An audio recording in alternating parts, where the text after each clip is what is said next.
You've often emphasized that India needs 20 years of uninterrupted growth without getting dragged into major conflicts. In light of escalating provocations, how should India strategically balance its economic aspirations with national security? And if a limited war with Pakistan becomes unavoidable, should our doctrine aim to end it decisively within minutes without escalating to nuclear options? Okay, that's good questions. Yes, I have said this. I have emphasized this multiple times. I make it a point to say this over and over again. India needs at least 20 years of uninterrupted growth without getting dragged embroiled in any major conflict. Look, why do I say this? Today is 2025. This is the year 2025. Let's say we're talking about 20 years. 2045 is the time horizon we're talking about. Today, India's per capita GDP is $2,500, roughly. Roughly $2,500. For us to be um, reasonably well off nation, we will need a per capita GDP which is reaching the $10,000 mark. Okay, that's when your people can live a comfortable life. So we want a per capita GDP of 10,000. We have currently a per capita GDP of 2.5 thousand, one fourth. We need to make it four times what it is today. That will require us to have about 7% plus growth, compounded growth every year. 7 plus percent, okay? Minimum 7%, ideally more than that. And we'll also need about 2% of our GDP to be invested through FDI, etc., every year, and so on. So it's going to need a multiplicity of factors for us to reach, to start touching the $10,000 mark in the next 20 years. We need that. So let's say that's our target.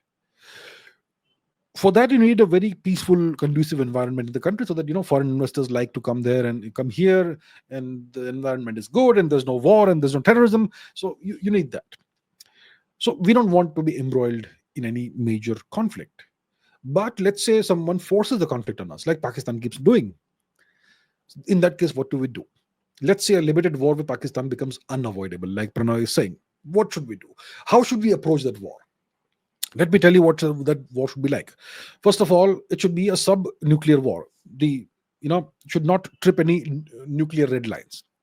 So how do you do that? And secondly, how long should the war last? And what should be the objectives? It should be what I would call a pulse pause war. Pulse pause.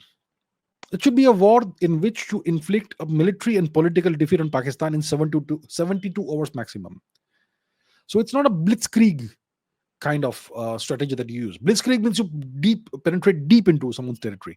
No, this is going to be a shallow advance.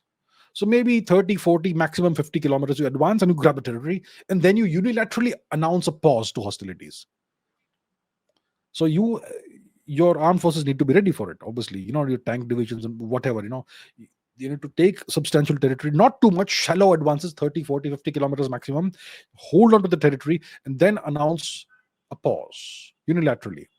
And you need to degrade their air capabilities, air force, and all that. Means you can crater their runways, take out a few planes, don't attack any of the major infrastructure, don't destroy their military high command or something, don't attack the critical installations and all. Keep it below the nuclear red lines, but inflict a devastating blow that is a clear and unmistakable defeat for Pakistan politically and militarily, and then unilaterally announce a stop, a pause. That's a pulse pause. So the war should be over in 72 hours maximum. That's what needs to happen, and it should not be a little surgical strike or a one airstrike in the middle of the night. No, it should be visible. It should be unmistakable that India has inflicted a disastrous defeat without breaching the nuclear red lines. And don't think that Pakistan is a crazy and then they'll start lobbing nuclear weapons. They want to stay alive. Their generals are still in Pakistan, right?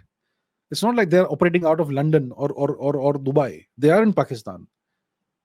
So they don't want to lose their lives and their families' lives and all that.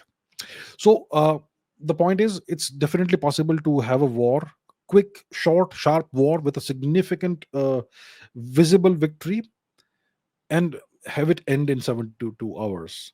And this is no longer 2019.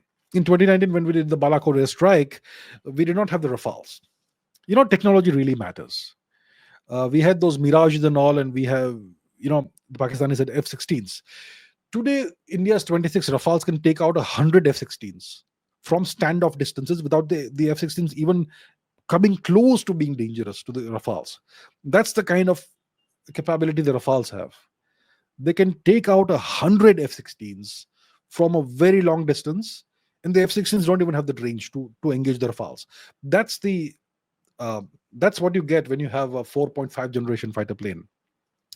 So yeah, the advantage is with us right now, and it is for our leadership to decide if now is the time for a war with Pakistan, or whether we just want to strangulate them slowly, drop by drop, via various means.